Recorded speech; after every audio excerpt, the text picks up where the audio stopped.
All right, welcome back. You're watching Newsx. My name is Vinesh Malhotra. With the new GST regime announced by Finance Minister yesterday and set to come in effect from the 22nd of September, a lot of questions have come up regarding the different taxes, goods and services will now be subjected to.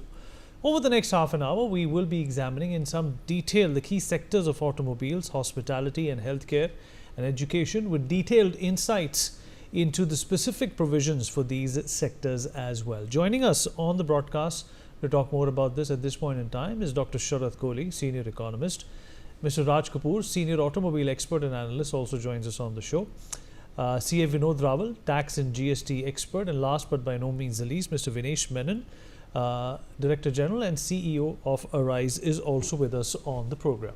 Dr. Kohli, I'll begin with you. Haven't had the opportunity to discuss these reforms with you. What do they mean for the country is the number one question that I want to know from you. And secondly, how are these new reforms, which have been pending for quite some time, likely to revive or rather add another layer of fillip to the Indian economy, Dr. Kohli?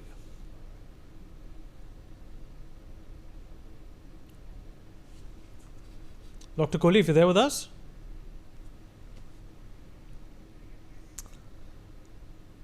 All right, there seems to be an issue with Dr. Kohli's connection. We'll have him join us momentarily.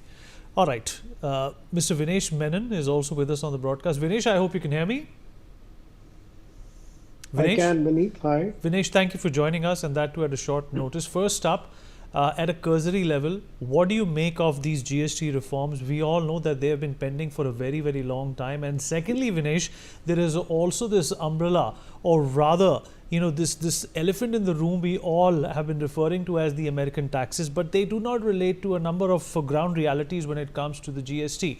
You are, of course, doing great work in the education sector. How has that sector been impacted by this reform by the government? Yeah, Vineet, thank you. Look, as a nationalist, any move that puts more money in the hands of the people to boost consumption is a welcome move. And therefore, I think the move to have 3 blocks of GST, 5, 18, 40, time to meet the Diwali fervor is a great move, and I welcome it. Today also happens to be Education Day or Teachers' Day. And I think a few education tools like maps, charts, globes, pencils, etc. have also moved into the 0% 0% block. Again, good move, augurs well, helps make education more affordable. My only point is, I think all of us agree that if India has to become Viksit in the next 22 odd years, it really means that much more has to be done in the area of education. There's a lot of emphasis on NEP 2020.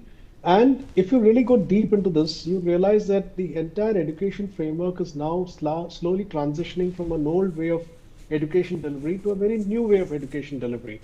There's far more emphasis on digital devices, far more emphasis on delivery through experiential learning. 260 million school-going children in 1.5 million schools, both private and public sector. So while a lot of good things are happening, my only ask and only request to the Honorable Finance Minister is, would it merit revisiting the GST framework a little more for the education as a sector? It is an essential requirement for a healthy nation. A lot of good things happening there. Security, transportation, canteen services are all exempt from GST. Is there a scope to widen this ambit of services simply to try and get education to be far more affordable, to get more good schools coming into the system?